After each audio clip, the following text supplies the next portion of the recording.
आज जानेंगे शमीम बानो के बारे में।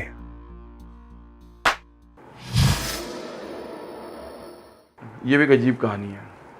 यानी अगेन एज सेड कि जब औरतें जो है क्राइम वर्ल्ड में आती हैं तो उनका फोकस अलग ही होता है, अजीब किस्म का होता है।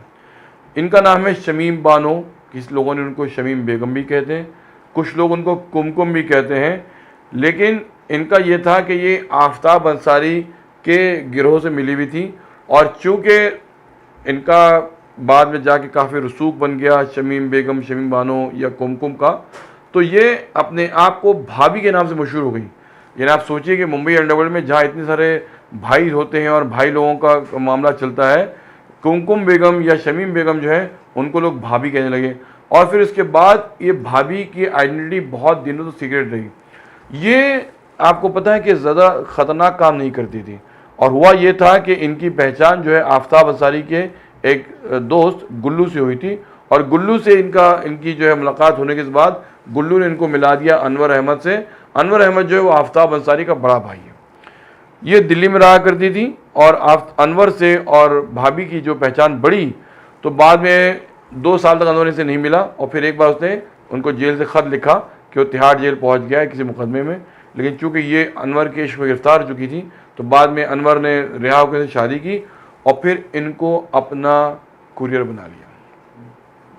सो अब ये भाभी जो है वो कुछ नहीं करती, ये सिर्फ दिल्ली से जो है दुबई और दुबई से दूसरे मुल्क जाती हैं, लेकिन बहुत sensitive terror related information carry करती थी, और ये इस तरह से अंडरवर्ल्ड की म्यूल बन गई।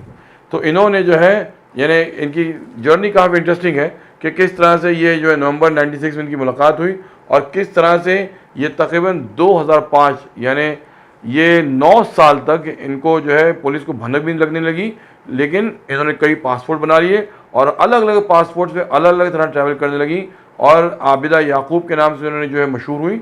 इन्होंने अपने साथ एक्चुअली लेके जाती थी पान और पान पराग और ये सारी चीज़ें लेके जाती थी, ताकि पुलिस को या किसी को लगे कि ये तो एक्चुअली स्मगलर है। लेकिन उस नकाब के अंदर ये बहुत से ऐसे मैसेज, सेंसिटिव किस्म मैसेज जो है वो एक टेरर ग्रुप से दूसरे टेरर ग्रुप तक पहुंचाया करती थी। और फिर एक स्टेज ऐसी आई जब ये सिर्फ भाभी के नाम से मशहूर हो गई। हाँ भाभी आ जाएगी, हाँ भाभी कॉल कर लेगी, हाँ भाभी आपसे बात करेगी। अब आप सोचिए कि अगर 2 लोग फ़ोन पे बात कर रहे हैं कि भाभी आने वाली है, तो उसमें आपको क्या डेंजरस दिख रहा है। सो अगर हमारी एजेंसीज़ अगर उन कॉल्स को मॉनिटर भी कर रही थी तो उनको सिर्फ कॉल पे ये सुनने मिलता था कि भाभी अगले महीने पान लेके आने वाली है, या भाभी अगले महीने आपको पान पराग का कंसाइनमेंट पहुंचा देगी ना। ये सारी चीज़ें इतनी हार्मलेस हैं कि कोई भी इस बात को शक नहीं कर सकता कि भाभी पान पराग या पान नहीं पहुंचाने वाली है। भाभी एक्चुअली अंडरवर्ल्ड का एक बहुत बड़ा पाना लगाने वाली है जो टेरर ऑर्गेनाइजेशन जो उसे ले लेंगे।